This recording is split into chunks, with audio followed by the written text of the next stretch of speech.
स्वागत है आप सभी का मूर्ति नॉलेज में। और आज हम लोग डिस्कस करने वाले हैं समोत्पाद वक्र। आखिर समोत्पाद वक्र क्या है?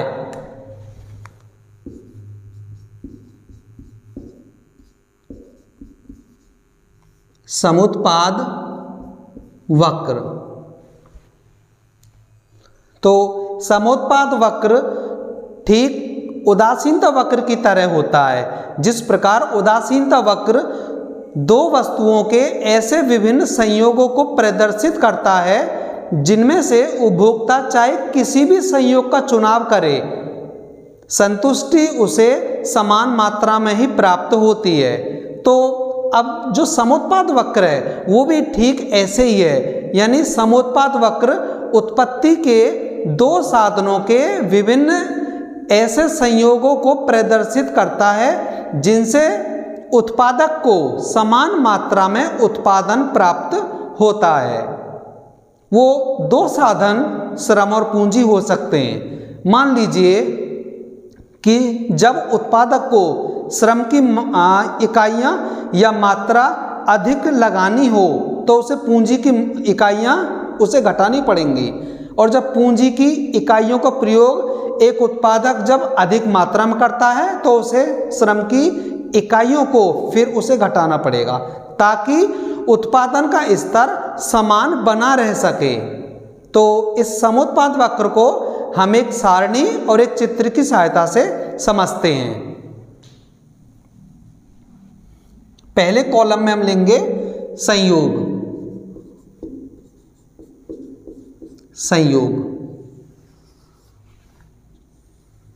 दूसरे में हम लेंगे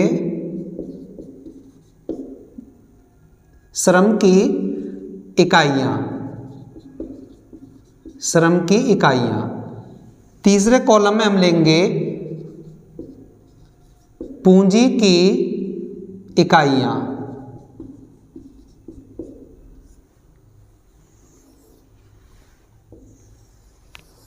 और लास्ट कॉलम में हम लेंगे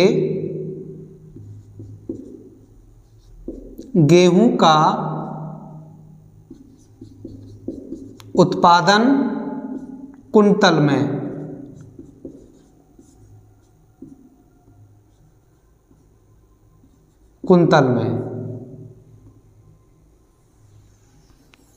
तो इस प्रकार ये हमारी एक सारणी ए, ये संयोग बी, संयोग सी, संयोग डी, संयोग ई, तो ये 5 संयोग हैं।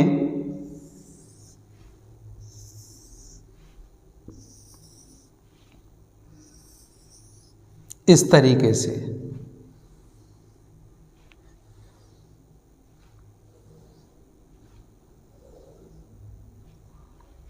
यानी जो श्रम की इकाइयां हैं 1, 2, 3, 4, 5 वो इस तरीके से हैं, और जो पूंजी की जो इकाइयां हैं वो 30, 20 और 15, 12, 10, और जो उत्पादन हमें प्राप्त हो रहा है वो हमें 100 के बराबर प्राप्त हो रहा है। दूसरे में भी 100 के बराबर, और तीसरे संयोग में भी हमें 100 के बराबर, चौथे संयोग में भी और 5वें संयोग में भी उत्पादन हमें समान मात्रा में ही प्राप्त हो रहा है, यानी 100 कुंतल गेहूं। अब इन्हें ऐसे समझेंगे, मान लीजिए कि कोई खेत है और एक उत्पादक उसमें गेहूं का उत्पादन करता है, तो जब वह एक इकाई श्रम की लगाता है तो 30 इकाई वह पूंजी की लगाता है। पूंजी में आप कोई नवीन प्रौद्योगिकी मान सकते हैं या फिर 30 मशीनें ले सकते हैं। तो इस प्रकार जब वह 1 लगाता है श्रम की इकाई और 30 पूंजी की, तब 100 कुंतल के बराबर उत्पादन प्राप्त होता है। उसके बाद जब वह दूसरे संयोग पर आता है यानी बी संयोग पर, तो वह 2 इकाई लेता है श्रम की और 20 इकाई लेता है पूंजी की, तब भी उसे 100 कुंतल के बराबर ही गेहूं का उत्पादन प्राप्त होता है। सी संयोग पर आता है जब उत्पादक, तो वह 3 इकाई लगाता है श्रम की और 15 इकाई लगाता है पूंजी की, तब भी उसे 100 कुंतल के बराबर ही उत्पादन प्राप्त होता है। डी संयोग पर जब उत्पादन आता है, यानी जब एक उत्पादक डी संयोग का चुनाव करता है, तो इसमें 4 इकाई वह श्रम की लेता है और 12 इकाई वह पूंजी की लेता है, तब भी उसे 100 कुंतल के बराबर ही गेहूं का उत्पादन प्राप्त होता है। जब ई संयोग की तरफ उत्पादक बढ़ता है तो 5 इकाई वह श्रम की लेता है और 10 इकाई पूंजी की लगाता है, तब भी उसे 100 कुंतल के बराबर ही गेहूं का उत्पादन प्राप्त होता है। अब इस सारणी में समझने वाली बात सिर्फ ये है कि जैसे जैसे एक उत्पादक श्रम की इकाइयों की मात्रा को बढ़ाता जाता है, ठीक वैसे उसके विपरीत पूंजी की इकाइयों को वह घटाता जाता है। देखिए, शुरू में थी श्रम की 1 इकाई, पूंजी की थी 30, और फिर जैसे ही श्रम की इकाई बढ़ाकर उसने 2 की, तो पूंजी की उसने जहाँ पहले 30 थी अब 20 हो गई, और जहाँ श्रम की 2 थी उसने फिर 3 इकाई की, तो पूंजी की जहाँ पहले 20 इकाई थी अब वहाँ पर मात्र 15 रह गई। और लास्ट में देखें तो श्रम की जहाँ 5 इकाई ले रहा है वहाँ पूंजी की अब केवल 10, और शुरू में जहाँ श्रम की 1 थी अब वहाँ 5 इकाई ले रहा है, और जहाँ पूंजी की 30 थी वहाँ मात्र रह गई 10। लेकिन उत्पादन अभी भी 100 कुंतल गेहूं ही हो रहा है, यानी उत्पादन स्तर अभी भी समान मात्रा में प्राप्त हो रहा है। यानी यदि एक उत्पादक को उत्पादन समान रखना है, तो यदि श्रम की इकाइयों का प्रयोग बढ़ाता है तो पूंजी की इकाइयों का प्रयोग उसे निश्चित रूप से उसे घटाना पड़ेगा। अब हम इस सारणी की सहायता से एक चित्र का निर्माण करते हैं। ये हो गया एक्स अक्ष, मूल बिंदु O, और ये वाई अक्ष। एक्स अक्ष पर हम रखेंगे श्रम की इकाइयाँ, श्रम की इकाइयाँ। तो श्रम की इकाइयाँ हमारे पास 5, 1 2 3 4 5, तो 5 इकाइयाँ हमारे पास 1 2 3 4 5। इससे हम थोड़ा यहाँ से डॉट डॉट कर देते हैं अध्ययन की सुविधा के लिए, इस तरीके से। और जो पूंजी की वाई अक्ष पर हम लोग रखेंगे पूंजी की इकाइयाँ, इस तरीके से। तो पूंजी की इकाइयाँ हमारे पास 30 20 15 12 10, तो हम लोग शुरू करेंगे यहाँ से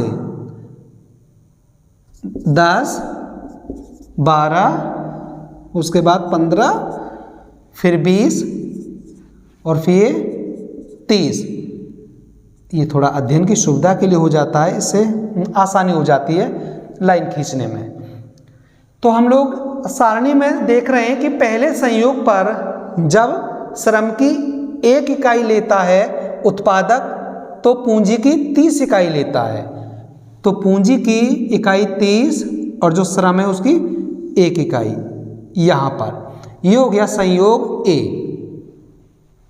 अब B संयोग की तरफ जब बढ़ता है तो श्रम की 2 इकाई लेता है और पूंजी की 20 इकाई लेता है।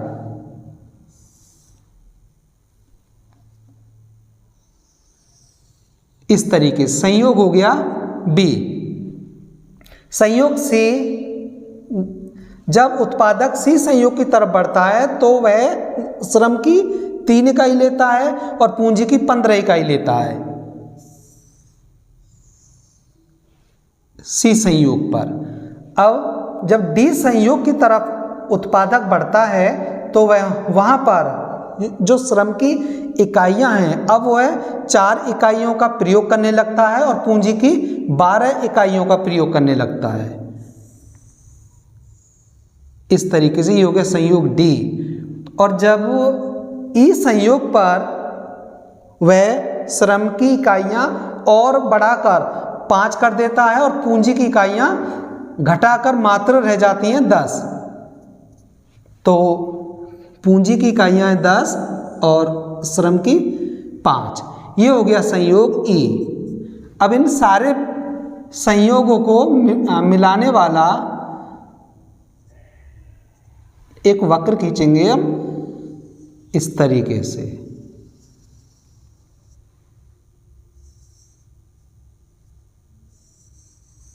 इस तरीके से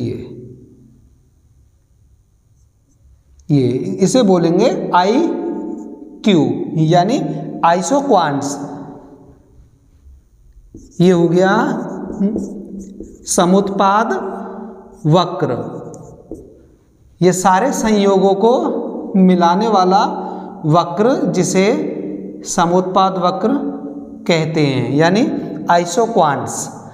तो हम लोग देख रहे हैं यहाँ पर कि जब उत्पादक पहले संयोग पर आता है तो वह यहाँ पर श्रम की 1 इकाई ले रहा है और पूंजी की इकाई ले रहा है 30, तब भी उसे 100 कुंतल के बराबर ही उत्पादन गेहूं का प्राप्त हो रहा है।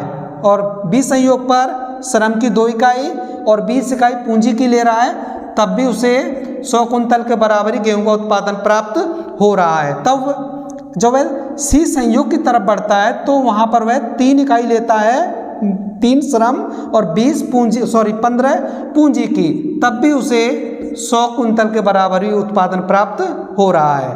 और डी संयोग पर 4 इकाई लेता है वह मजदूर की और 12 इकाई लेता है वह पूंजी की, तो यहाँ भी उसे 100 कुंतल के बराबर ही उत्पादन गेहूं का प्राप्त हो रहा है। और जैसे वह इस संयोग पर आगे बढ़ता है तो यहाँ पर 5 इकाई जो वह मजदूरों की है और 10 इकाई पूंजी की है, यहाँ पर भी उसे 100 कुंतल के बराबर गेहूं का उत्पादन प्राप्त हो रहा है। यानी उत्पादक चाहे किसी भी संयोग को चुने A, B, C, D, E, लेकिन उत्पादन उसे समान मात्रा में ही प्राप्त होगा। तो ये था समुत्पाद वक्र।